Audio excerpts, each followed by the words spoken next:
কম বেশি আমরা সকলেই জানি পেটের অসুখের মহৌষধ থানকুনি পাতা। তবে এই পাতা তো সবসময় নয় কাঁচা নয়তো বা ঝোল তৈরি করে খেয়েছেন। এভাবে কি কখনো খেয়েছেন? নমস্কার বন্ধুরা, রূপার সিম্পল অ্যান্ড ডেলি লাইফে আবার একটা নতুন পর্বে সবাইকে স্বাগত। আজ শেয়ার করছি মহৌষধ থানকুনি পাতার একটি অনবদ্য রেসিপি। এভাবে যদি তৈরি করেন ছোট বড় সবাই চেয়ে চেয়ে খাবেন।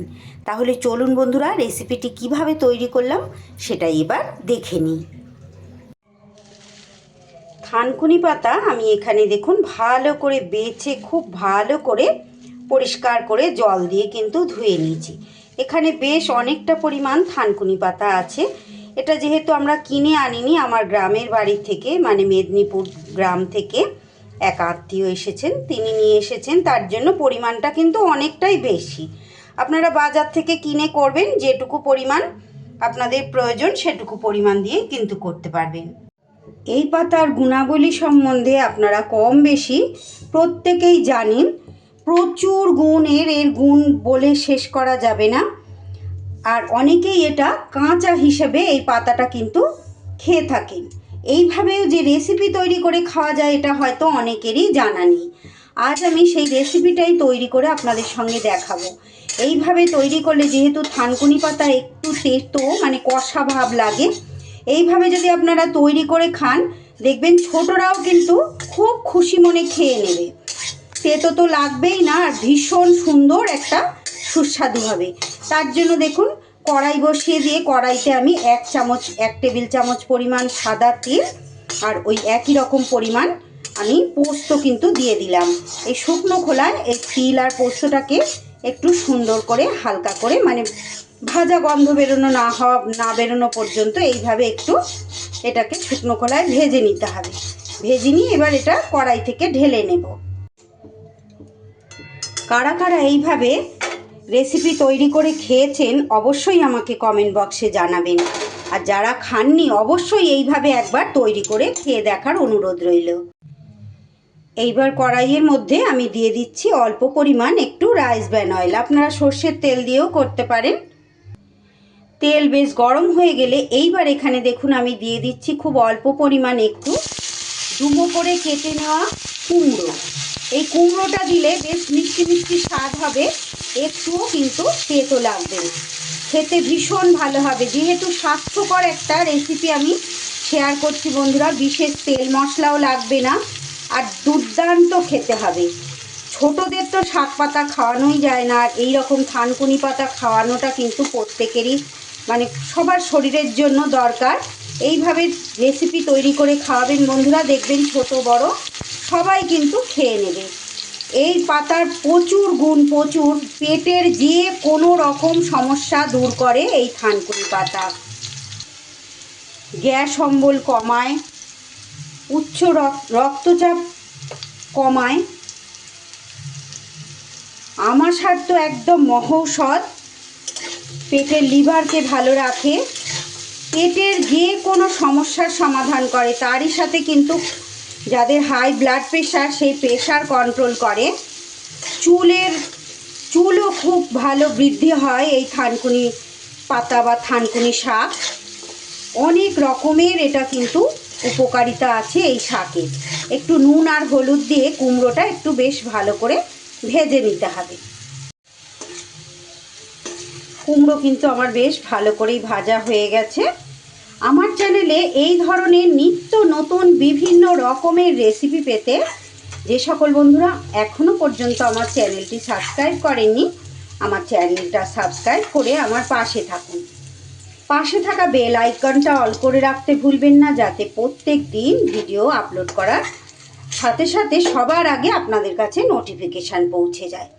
দিয়ে দিচ্ছি ওই তেলের মধ্যেই দুটো শুকনো লঙ্কা। এই তেলটুকুতেই আমার কিন্তু রান্নাটা পুরোটা হয়ে যাবে। কুমড়ো ভেজেছি দেখুন, খুব একটা বেশি তেল লাগেনি।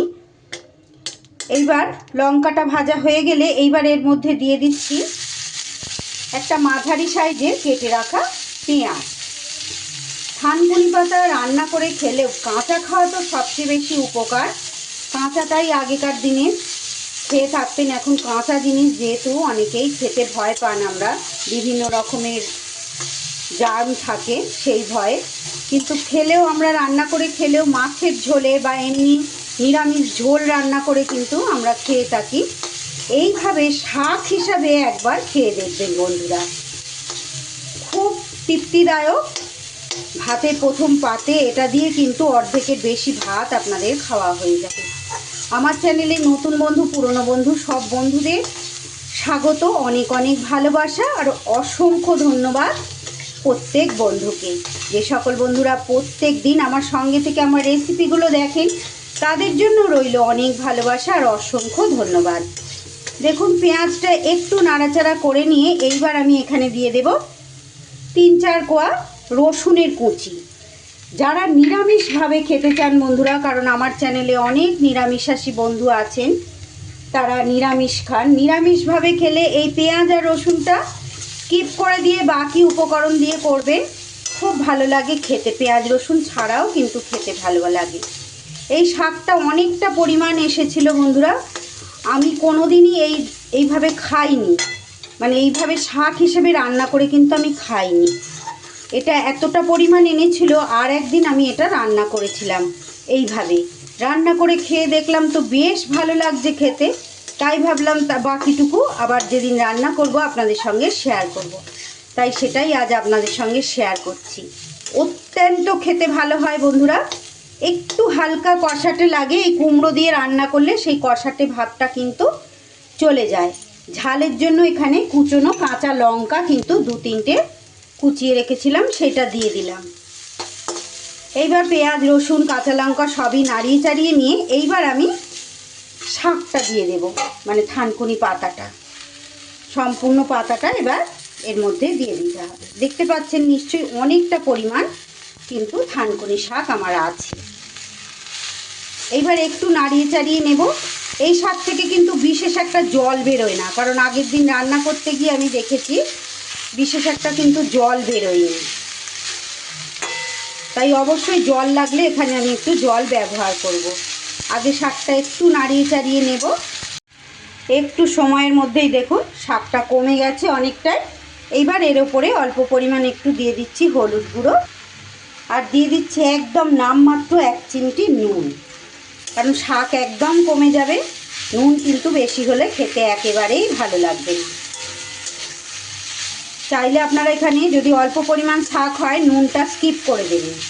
কুমড়ো ভাজার যে নুনটা ওটা দিয়েই কিন্তু শাকটা সিদ্ধ হয়ে যাবে। দেখুন শাক কিন্তু বেশ শুকনো শুকনো হয়ে গেছে, বেশি জল নেই, তাই সিদ্ধ করার জন্য অবশ্যই এখানে একটু আমি জল অ্যাড করব। সামান্য পরিমাণ একটু জল আমি এখানে অ্যাড করে দিলাম, শাকটা যাতে সিদ্ধ হয়ে যায় ভালো করে। এবার এটা ঢাকা চাপা দিয়ে দেব। খুব সহজ একটা রেসিপি, আর থানকুনি পাতা কতটা হেলদি, আর এইভাবে যদি তৈরি করেন না বন্ধুরা খুব ভালো লাগে খেতে। একদম কি বলবো, যারা শাক পাতা খেতে ভালোবাসেন তাদের তো ভালো লাগবে, আর এই শাক তো ভালো না লাগলেও আমাদের উপকারিতার জন্য খেতেই হয়। দেখুন মিনিট 2 এইভাবে ঢাকা দিয়ে শাকটা কিন্তু আমি সিদ্ধ করে নিলাম। একটু এইভাবে নাড়াচাড়া করে এবার ভাজা ভাজা করে নিতে হবে। এইবার এই জায়গায় আমি যে কুমড়োটা ভেজে রেখেছি সেই কুমড়োটা কিন্তু দিয়ে দেব। শাকের পরিমাণ তো কিনে আনলে খুবই কম হবে বন্ধুরা, এক্ষেত্রে আপনারা কিন্তু ছোট ছোট করে এখানে একটু বেগুনও দিয়ে দিতে পারেন। আর আলু খেতে যদি আপত্তি না থাকে ছোট ছোট করে একটু আলুও কিন্তু কুচিয়ে দিতে পারেন। আর এই কুমড়োটা দিলে কি হবে, কুমড়োর যে একটা মিষ্টি ভাব থাকবে, তাইতে শাকের যে তিতো ভাবটা কষা ভাবটা সেটা কিন্তু একেবারেই চলে যাবে, আর এই শাকের মধ্যেও কোনো রকম মিষ্টি ব্যবহার করতে হবে না। আরও একটু সময় যে জল জল ভাব আছে ওটা ভালো করে একটু ভাজা ভাজা করে নিতে হবে।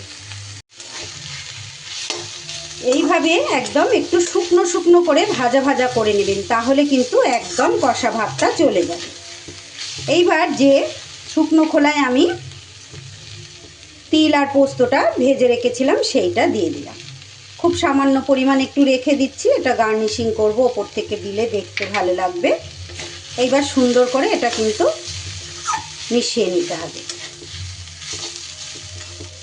ব্যাস, একদম অমৃত স্বাদের সমান থানকুনি পাতার রেসিপি কিন্তু আমার একদম রেডি। গরম গরম ভাতের প্রথম পাতে সার্ভ করে দেবেন, দেখবেন এটা দিয়েই কিন্তু অর্ধেকের বেশি ভাত ছোট বড় সবাই খেয়ে নিচ্ছে। বাচ্চাদের তো খাওয়ানো যায় না, এইভাবে তৈরি করলে কিন্তু বাচ্চারাও খুব আনন্দ করে খেয়ে নেবে। আমার আজকের রেসিপিটি যদি আপনাদের ভালো লাগে প্লিজ বন্ধুরা একটা লাইক করে দেবেন, ছোট্ট একটা কমেন্ট করে জানিয়ে যেতে কিন্তু ভুলবেন না। ভালো লাগলে বাড়িতে অবশ্যই ট্রাই করবেন। আর নতুন বন্ধুরা আমার চ্যানেলটা সাবস্ক্রাইব করে আমার পাশে থাকবেন। ফেসবুক পেজ থেকে দেখে থাকলে আমার পেজটা ফলো করার অনুরোধ রইল। আজকের মতো তাহলে বিদায় নিচ্ছি বন্ধুরা, আবার দেখা হবে নতুন কোনো রেসিপির সাথে। ততক্ষণ আপনারা সবাই খুব ভালো থাকুন, সুস্থ থাকুন। সকলকে অসংখ্য অসংখ্য ধন্যবাদ।